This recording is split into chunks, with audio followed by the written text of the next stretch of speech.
Good night. ମୁଁ ଭାବିଥିଲି ଯେ 4ଟା 5ଟା ସମୟ ହେଇଯିବ ଆମକୁ ଭଦ୍ରକ ଖନ୍ତାପଡ଼ା ପହଞ୍ଚିବାର।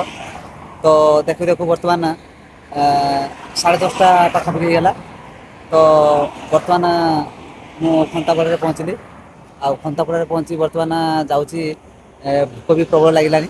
ତ ମୁଁ ଯାଉଛି ଆମର ଯେଉଁଟାକି ପ୍ରାୟତଃ ଆମର ସେପଟରୁ ଆସିଲେ ଆମେ ଭଦ୍ରକ ଖନ୍ତାପଡ଼ାରେ ଥିବା ହୋଟେଲ ମହାବଳୀରେ ଆମେ ଖିଆପିଆ କରିଥାଉ। ତ ନେକ୍ସଟ ଭିଡ଼ିଓରେ ବି ଆପଣମାନେ ଦେଖିଥିବେ। ତ ବର୍ତ୍ତମାନ ଆଜି ସେ ହୋଟେଲ ମହାବଳୀ ପାଖରେ ବର୍ତ୍ତମାନ ଆସିକି ପହଞ୍ଚିଛି। ଆଉ ନିଶ୍ଚିତ ଭାବରେ ଦେଖିପାରୁଥିବେ। ଆଉ ହୋଟେଲ ମହାବଳୀରେ ଖିଆପିଆ କରିବା ଏବଂ ଏଇଠୁ ଗାଡ଼ି ଛାଡ଼ୁ ଛାଡ଼ୁ ପ୍ରାୟ 4ଟା 4:30 ହେଇଯିବ।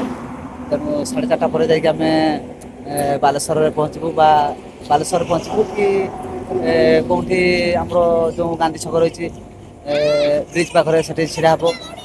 ତ ସେଇଠି ଓହ୍ଲାଇବାକୁ ପଡ଼ିବ। ମୁଁ ତ ଜାଣିନି, ତଥାପି ଏତିକି ଆଶା ରଖିଛି ବାଲେଶ୍ୱର କିମ୍ବା ବସ୍ତାରେ ନିହାତି ଭାବରେ ଓହ୍ଲାଇବାକୁ ପଡ଼ିବ। ତ ଦେଖିପାରୁଥିବେ ହୋଟେଲ ମହାବଳୀ ବି ରହିଛି। ଆଉ ବର୍ତ୍ତମାନ ଖିଆପିଆ କରିବା, ଖିଆପିଆ କରି ତାପରେ ଟିକେ ରେଷ୍ଟ ନେବା। ଆଉ ରେଷ୍ଟ ନେଇକି ତାପରେ 4ଟାରେ ପୁଣି ଗାଡ଼ି ଚଲେଇବାକୁ ପଡ଼ିବ। ଆଉ ଗାଡ଼ି ଚଲିଲା ପରେ ଆମେ ବାଲେଶ୍ୱର ଯିବା କି ବସ୍ତାରେ ଓହ୍ଲାଇବା ସେଇଟା ତ ସକାଳେ ହେଲେ ଦେଖାଯିବ।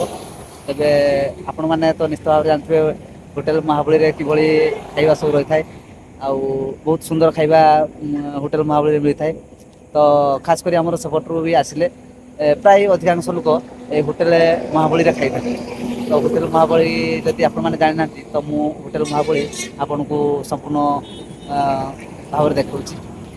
ଏଇଟା ଯେଉଁଟାକି ରୋଡ଼ ରହିଛି। ଆଉ ଏଇଟା ଆମ ବାଲେଶ୍ୱର ରୋଡ଼ ରହିଛି। ଆଉ ଏୟାରପୋର୍ଟଟା ତ ଆପଣମାନେ ଜାଣିଥିବେ ଯାଜପୁର ରହିଛି ଏଇଟା। ଆଉ ଏଇଟା ଆମର ବାଲେଶ୍ୱର ରୋଡ଼। ଆଉ ଯେଉଁଟାକି ଆମର ହୋଟେଲ ମହାବଳୀ ଏଇଟା ଦେଖିପାରୁଥିବେ। ଏଇଟା ହେଉଛି ମୋଟେଲ ମହାବଳୀ। ଆଉ ବର୍ତ୍ତମାନ ଯିବା ଆମେ ହୋଟେଲ ମହାବଳୀରେ କ'ଣ ଖାଇବା ପିଇବା ଦିଟା କରିବା ଏବଂ ଖାଇବା ପିଇବା ସାରି ଟିକେ ରେଷ୍ଟ ନେଇ ତାପରେ ନେକ୍ସଟ କଥା ସକାଳ ପାଇଁ ଚିନ୍ତା କରିବା। ଆଉ ବର୍ତ୍ତମାନ ଠିକ୍ ଅଛି। ତ ଅଲରେଡ଼ି ତ ଆପଣମାନେ ତ ଜାଣିଛନ୍ତି। ଆଉ ମୁଁ କ'ଣ କହିବି, ତେଣୁ ନେକ୍ସଟ ଭିଡ଼ିଓ ସକାଳ ପାଇଁ ରହୁଛି। ଜୟ ଜଗନ୍ନାଥ, ଗୁଡ୍ ନାଇଟ୍।